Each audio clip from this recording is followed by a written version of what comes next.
Welcome to your channel, Cross Cultural Institute. Berdiri tegak di tengah. Ada hal yang perlu kita renungkan sama-sama. Saya tadi mendatangi bersama dengan kepolisian, tim Dinas Tenaga Kerja, kantor-kantor di Gedung Pencakar Langit Jakarta. Di lantai 43, semuanya adalah orang-orang yang sangat terdidik. Dan kantornya bukan kantor yang termasuk esensial, bukan termasuk kritikal, tetapi semua tetap bekerja. Bukan saja melanggar peraturan, tapi tidak memikirkan keselamatan. Ada ibu hamil tetap bekerja. Saya sampai tegur tadi manajer human resource-nya. Seorang ibu yang menjadi manajer HRD, saya katakan harusnya seorang ibu lebih sensitif, melindungi perempuan, melindungi ibu hamil. Tidak seharusnya mereka berangkat bekerja seperti ini.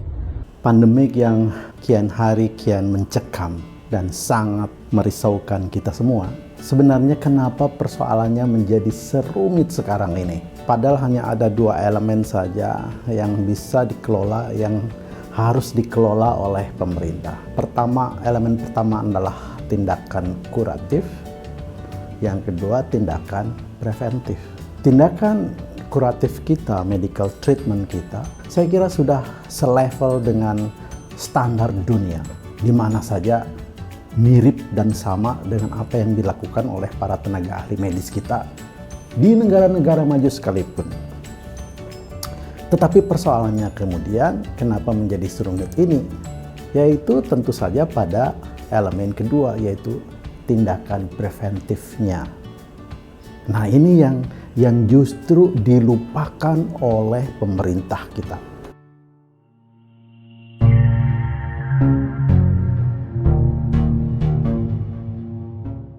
Ya, pemerintah kita meraih tentara, meraih polisi, meraih akademisi, meraih lembaga-lembaga terkait, meraih para tenaga kesehatan, ya.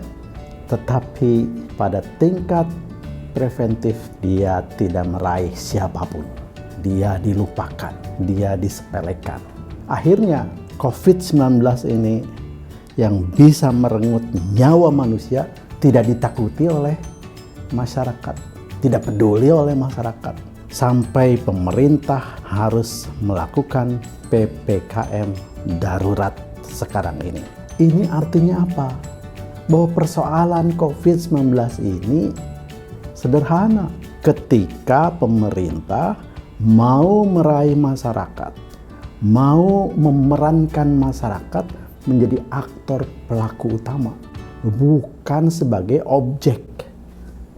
Apa itu aktor pelaku utama? Masyarakatlah harus diajak berpartisipasi, berperan serta untuk turut ikut serta mensukseskan penanganan COVID-19 ini.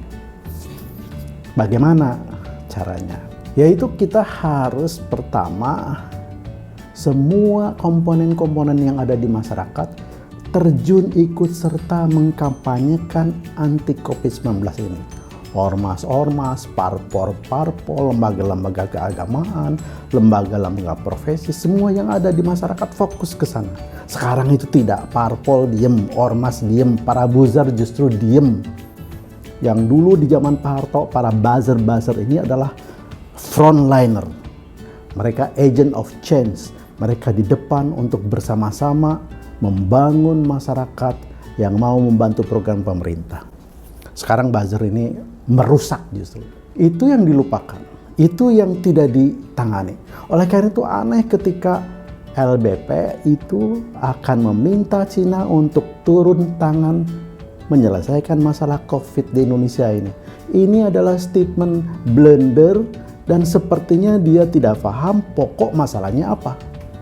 Ya, sekali lagi soal treatment, medical treatment kita itu sudah sama standar dengan lembaga-lembaga internasional lainnya, dengan seluruh dunia. Ya, persoalannya di preventif, bukan di kuratif, yaitu tidak melibatkan masyarakat.